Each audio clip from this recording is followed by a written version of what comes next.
At 6:18 a.m., my phone buzzed on the kitchen counter while the coffee maker was still warming up. I remember that because the red light hadn't gone solid yet. It was blinking, slow and patient, like it expected me to wait. The text was from my wife, Karen. Plans changed. You're not coming on the trip. Megan wants to go with her real dad. That was it. No greeting, no explanation, just that. I stood there with my hand on the mug, heat already coming through the ceramic, rereading the message like it might rearrange itself if I gave it time. The refrigerator hummed behind me. Somewhere outside, a delivery truck downshifted too hard at the corner. By noon, my life looked very different. But I didn't know that yet. I set the phone face down on the counter and poured the coffee anyway. It overflowed a little, ran down the side of the mug, pooled on the laminate. I wiped it up with the dish towel without really thinking. The radio was on low, some local AM station talking about river levels and weekend traffic. Normal things, ordinary noise. Karen and I had been married 13 years. We lived in a modest place just outside La Crosse, close enough to hear trains at night if the wind was right. I'd moved in with a couch, a filing cabinet, and the kind of quiet confidence you get when you think effort equals security. Her daughter, Megan, was 11 then. All elbows and braces and questions she didn't always ask out loud. Her biological father, Paul, drifted in and out of the picture like a bad signal. Karen told me early on, sitting at the kitchen table with a beer between us, that it was better not to rely on him. "We're solid," she'd said. "This is our family now." I believed her. I acted like it too. The phone buzzed again. I didn't pick it up. I sat down in the chair at the head of the table instead, the one that faced the window, the one Karen used to call my spot. I watched a sparrow hop along the fence line, peck at something invisible, then disappear. The coffee went untouched. 14 years earlier, I'd signed the mortgage alone because my credit was cleaner.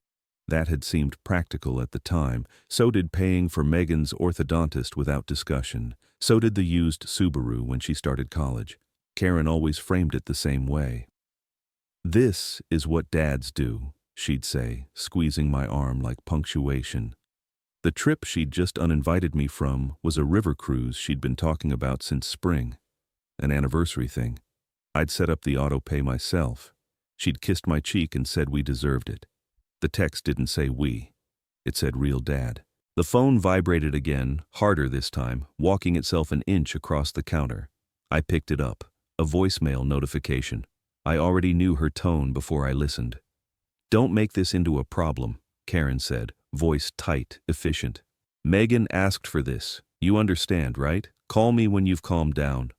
I didn't call. I leaned against the counter and closed my eyes. I saw Megan years earlier at this same table, math homework spread everywhere, crying because Paul hadn't shown up again. I remembered pulling the chair beside her, not the head chair, and saying, "Okay, let's figure it out." When I opened my eyes, the kitchen felt smaller, not emptier, just different. By mid-morning, I put on my jacket and left for work like nothing had happened. The house stayed quiet behind me. The coffee maker clicked itself off.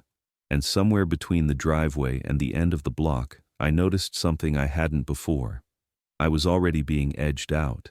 I just didn't know how far it would go yet. Then I waited. Work went on the way it usually did. Emails, a couple of calls, a meeting that could have been an email. I nodded when I was supposed to, wrote things down I didn't need to remember. Around 10, my phone buzzed in my pocket. I let it. By the third vibration, it stopped. At lunch, I sat in my truck with the engine off and the windows cracked. The October air smelled like cut grass and exhaust. I thought about calling my brother in Eau Claire, thought about calling a friend from the plant. I didn't. I ate half a sandwich and threw the rest away. When I got home that evening, Karen was already gone. Her suitcase wasn't by the door. The bed was made tight and flat, like a hotel room someone had just checked out of. There was a note on the counter about feeding the neighbor's cat next week. Normal handwriting. Careful punctuation. I sat at the kitchen table again. Same chair. Same view. The house sounded hollow in a way it hadn't before, like it was holding its breath. I looked at the wall of photos across from me. Holidays, graduations. One picture from the year we refinanced. Karen and Megan on the couch, smiling. me standing off to the side, hand on the back cushion. I'd never noticed how I was cropped until then. Not cut out, just not centered. That night, I didn't sleep much, not tossing and turning, just lying there, eyes closed, listening to the clock mark time I couldn't use. Every few minutes, that line came back. Real dad. At 5 a.m., I gave up. I shaved, dressed, made coffee again. This time, I drank it standing up. The house looked different in the early light, like it was waiting to be told what came next.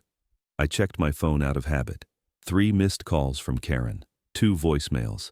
I didn't listen. On the drive in, the radio faded between stations. Farm reports, interest rates, weather, practical things, predictable systems. I liked that. By mid-morning, my hands started to shake. Not panic, just my body doing math before my brain caught up. I told my assistant I needed to step out and drove straight to the credit union I'd used since my 20s. Same brick building, same squeaky door. The teller recognized me. "Morning, Tom," she said, smiling. "Everything okay?" "I need to review my accounts," I said. She pulled them up without comment. Checking, savings, mortgage, utilities, insurance. And there it was, the cruise payment, scheduled like clockwork, all in my name. I watched the numbers scroll until they stopped feeling personal. "Everything all right?" she asked. "Just confirming," I said. Back in the truck, I sat with the printouts on my lap. The paper smelled like toner and old coffee. The numbers were clean, precise. They didn't argue. They just were. That night, instead of going straight home, I pulled into the VFW on Jackson Street. Low lights, fried food, familiar noise that didn't ask questions. I ordered a beer and took the stool at the end. An older guy slid onto the seat next to me without asking.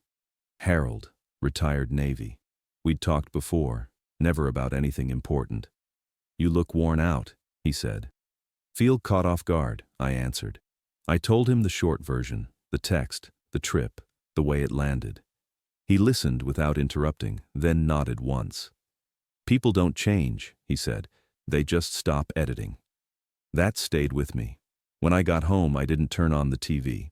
I opened the filing cabinet in the spare room instead. Metal drawer, old habit. Inside were years of paperwork I'd kept because someone once told me it mattered. Receipts, statements, forms. I sat on the floor and started stacking them, and that's when I noticed something I hadn't been looking for. Small transfers, regular ones, quiet, moving from our joint account into another account with Megan's name on it. Not illegal, not dramatic, just hidden. I leaned back against the wall and let out a short breath. Not anger. Not yet. Clarity. My phone buzzed on the desk. I didn't pick it up. I watched the screen light, then go dark. I stayed there a long time, listening to the house settle around me, the paperwork spread out in neat piles. Then I stood up, slid everything back into the folder, and put the drawer away carefully. That was the moment I stopped wondering what I felt, and started thinking about what I needed to do next. Then I waited. The next morning, I made a list. Not on my phone, on paper. I didn't title it. I didn't decorate it. I just wrote things down in the order they came, the way you do when you're finally ready to stop circling something. Step 1 was simple. Remove emotion from the process. Step 2, confirm facts. Step 3, act quietly. I started with the cruise line. The woman on the phone was polite in the way people are when your problem isn't theirs. She asked for the booking number. I gave it. She asked who was calling. I told her. "Reason for cancellation?" she asked. "I'm no longer a passenger," I said. "In more ways than one." There was a pause. Then typing, then confirmation. No lecture, no sympathy, just process. That helped more than I expected. That afternoon, I called an attorney the credit union had recommended years earlier, back when we refinanced.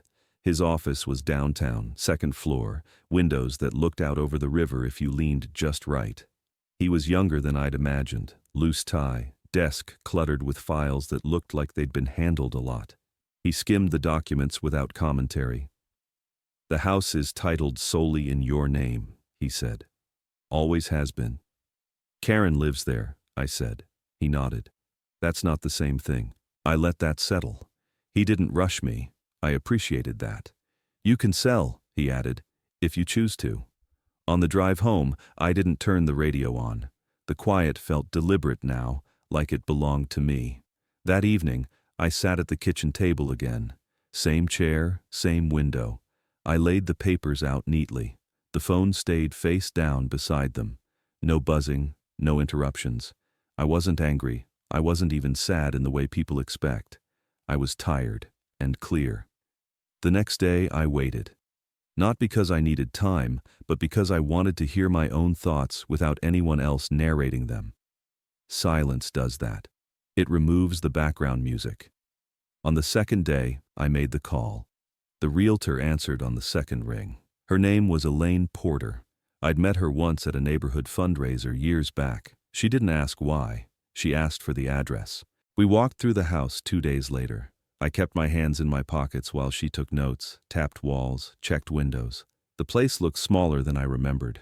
Or maybe I was. "Your wife aware?" she asked carefully. "She's traveling," I said. "I'll handle it." Elaine nodded. "We can move quickly if you want. Just know, if it's contested, it can get loud." "I'm done with loud," I said. That night, my phone rang while I was packing a box of old work shirts. Karen's name lit up the screen. I didn't answer. It rang again, then again. The vibration nudged the phone across the dresser like it was trying to escape. A voicemail came through. I listened to one. Her voice had changed. Sharper now. "You're embarrassing me," she said. "Paul's here. He thinks you're overreacting." That made me pause. Not because it hurt, because it confirmed something. I deleted the message and turned the phone off. The offer came faster than I expected. A young couple relocating for work. Pre-approved. Timelines that matched mine. Elaine hesitated when she called. "They're asking for a little off the price." I thought about the dining table, the head chair, the way I used to slide it back in whenever things got tense, careful not to take up too much room. "Tell them yes," I said. Signing day was quiet, just me, the title agent, and the low hum of fluorescent lights. My hand shook once on the last page. Then it didn't. When I stood to leave, my phone buzzed back to life. A text from Megan. "Dad Tom, please don't do anything drastic." I stared at it longer than I meant to. Then I typed, "I'm doing what I should have done a long time ago."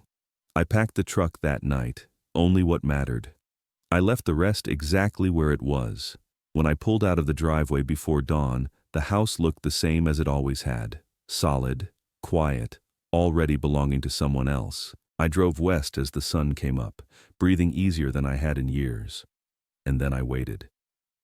They came back on a Tuesday. I know that because Elaine texted me at 3:11 p.m. 3 words, no punctuation. They're there now. I was sitting in a roadside diner just outside Winona, the kind of place with vinyl booths and coffee that tasted like it had once been near coffee beans. I didn't reply right away. I set the phone down, folded my hands, and looked at the napkin dispenser like it might offer advice. Then I waited. Karen called first. I didn't answer. 5 minutes later, Megan. I let that ring too. Elaine filled in the rest later, calmly, the way realtors talk when they've learned not to take sides. Karen pulled into the driveway laughing, suitcase still in the trunk. Megan was behind her, sunglasses on, phone in hand. At first, they thought it was a mistake, a car they didn't recognize. The lawn trimmed differently, new planters by the door. Then Karen tried the key. Elaine said she rattled the knob hard, like the lock might apologize and open if she embarrassed it enough. When it didn't, she stepped back and stared at the house like it had personally betrayed her. She called my name, out loud. That's when the phone call started. Inside, the new owner opened the door halfway, chain still on. Polite, apologetic, introduced himself. Said they'd just moved in that morning. Asked if he could help. Karen laughed, short, sharp. Told him he was standing in her house. Elaine said it was the pause after that which changed things.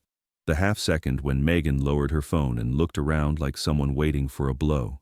The police came, 2 officers, one younger, one older, who looked like he'd rather be anywhere else. Paperwork was shown, names checked, dates confirmed.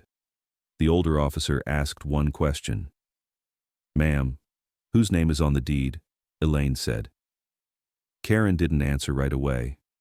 That pause was when it landed. Karen called me again. I answered on the fourth ring. What did you do? She asked, breathless. I sold the house, I said. You can't do that, she snapped. That's our home. It was my house, I said. You lived in it. She started talking fast then. Court, lawyers. How Paul would never have done this. Paul. Megan came on the line after that. She didn't yell. That almost hurt more. I didn't think you'd really do it, she said. I didn't think you meant what you said either, I replied. But here we are. There was silence. I could hear Karen in the background saying my name like it was something sour. I raised you, I said finally. I didn't rent a place in your life. The call ended. That night, I sat alone in the small rental I'd lined up near the river. 1 bedroom. A table just big enough for 2, though it was usually just me. I unfolded a card the new owners had left in my mailbox. A thank you note.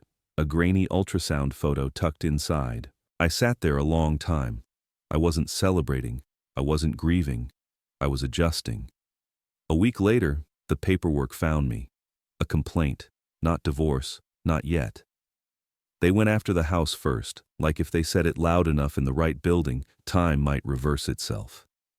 I was served on a Friday afternoon. The paper was stiff, official. My name spelled correctly for once. Scott County Courthouse smelled like old books and disinfectant. The kind of place where voices lower on their own.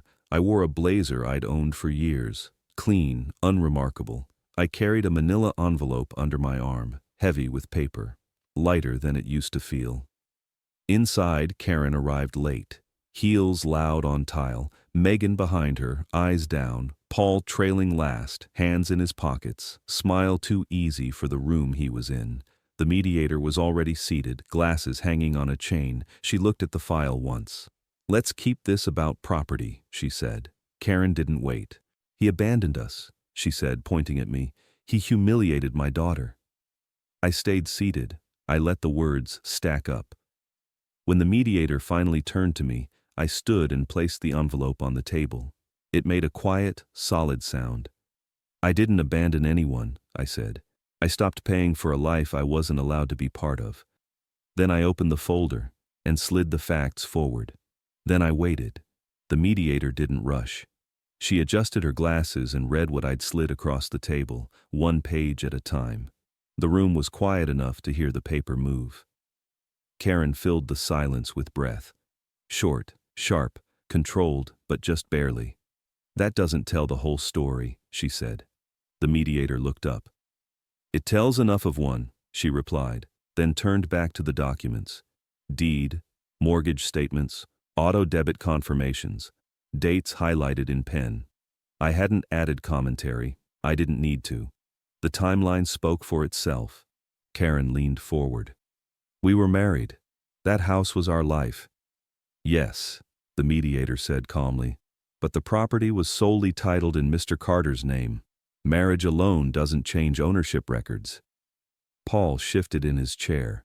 He'd been quiet up to that point, arms folded, watching like this was a show he'd paid to attend. Now he leaned in, elbows on the table. I'm her father, he said. Megan deserved that house. I looked at him for the first time since walking in.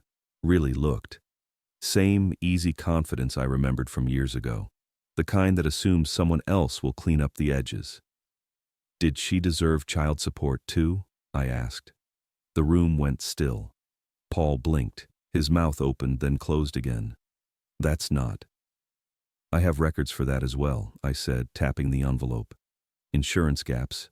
Tuition shortfalls, repairs you said you'd handle. The mediator cleared her throat gently, like someone stepping between furniture. Let's stay focused.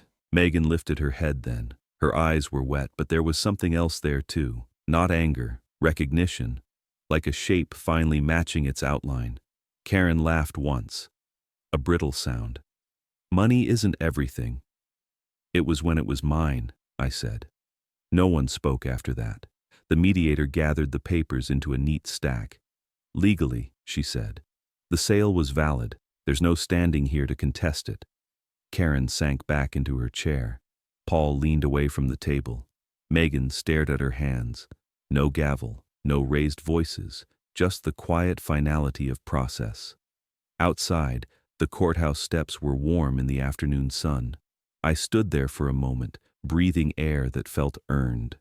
Megan came out last. She stopped a few feet away from me. "I didn't know," she said quietly, "about all of it." "I know," I replied, "and I meant it. But knowing now matters." She nodded once. She didn't hug me. She didn't apologize. Not yet. I walked to my truck alone. The envelope felt lighter under my arm than it had inside. As I pulled away, I didn't look back at the building. There was nothing left to say there. And for the first time in a long while, that felt like enough. Then I waited. The river was low that fall. The kind of low where rocks show their backs and the water slides around them instead of over. I learned that sitting on the bank most mornings with a thermos and a folding chair I'd picked up at a hardware store, cheap, sturdy, good enough. The rental was small, 1 bedroom, a table just big enough for 2, though it was usually just me. The radio worked if you turned the dial just right. I like that. Things that require a little patience tend to be honest. I didn't hear from Karen for weeks. When I did, it was an email, short, practical, asking about mail forwarding and a utility bill she thought I still owed. I forwarded it to my attorney and didn't reply, not out of spite, out of clarity. Silence had become something I knew how to use without hurting myself. Megan texted once in October. "Can we talk sometime?" I stared at the screen longer than I meant to, long enough to finish my coffee and rinse the mug. "We can talk," I wrote back, "when you're ready to listen too." We met at a coffee shop halfway between our places, neutral ground, mid-morning. She looked older than I remembered, not different, just awake in a way she hadn't been before. "I didn't know about the money," she said after a while. "About the bills you paid. Mom never told me." "I wasn't keeping score," I said. "I was keeping promises." She nodded, eyes down. I shouldn't have said what I said. I didn't rush to smooth it over. I didn't say it was okay. I let the words sit between us until they softened on their own. "I'm not asking to go back," she added. "I just didn't realize what it cost you." "That's how costs work," I said. "You don't feel them when someone else is paying." We finished our coffee. We hugged, brief and awkward, like people learning a new way to stand in the same room. It wasn't a repair. It was an adjustment. On Thursdays, I started stopping by the VFW again. Same place, same low lights. Harold was there most nights, same stool, same beer. One evening, he nodded toward the river outside the window. "You look lighter," he said. "I am," I answered. Turns out silence weighs less than pretending. Winter came early. The river went steel gray. I bought a thicker coat, learned how to cook for one without burning everything. I slept better, not longer, just deeper. Some nights I thought about the old house, the dining table, the head chair, the way I used to slide it back in, always careful not to take up too much space. I don't do that anymore. What I learned, what took 13 years and 1 quiet text message to understand, is this: love without respect is just labor, and silence, when it's chosen, can be a kind of strength. I sat by the river one morning, watching the water move the way it always does. Forward, patient, unconcerned with who's watching. And for the first time in a long while, I felt settled, not triumphant, just done. Then I waited. My routine stayed simple after that. Up early, coffee at the small table, radio low enough that it felt optional. Some mornings I walked the river path just after sunrise, hands in my coat pockets, watching the water work its way around whatever was in front of it. No arguing, no hesitation, just movement. I cleaned as I went. Dishes right after using them. Papers filed the same day they arrived. Fewer things meant fewer decisions. That mattered more than I expected. The rental never really felt temporary. It felt accurate. A place that fit who I was without asking me to perform for it. Karen didn't reach out again. When the divorce paperwork eventually came, it followed the same pattern as everything else by then. Clear, procedural, unemotional. I signed where I needed to and handed it back without commentary. Megan and I spoke occasionally after that. Short messages, neutral updates, no pressure to repair something that needed time instead of talk. I didn't push. I'd learned what pushing does. One afternoon at the VFW, a man I didn't know sat beside me, mid-50s maybe, work jacket still on. He stared into his beer longer than necessary. "Mind if I ask you something?" he said. "Go ahead," I told him. He asked how you know when you've done enough for people who keep asking for more. I thought about that for a moment. About kitchens, about paperwork, about silence. "You usually know," I said. "You just don't always trust it yet." He nodded like that landed somewhere important. That's when I realized this wasn't just my story. It was a pattern. Quiet. Common. Easy to miss if you've spent your life being useful instead of seen.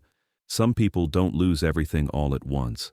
They lose it inch by inch, bill by bill, favor by favor. And sometimes the strongest thing you can do isn't argue your way back in. It's step out cleanly, take your name with you, and let the system say the rest.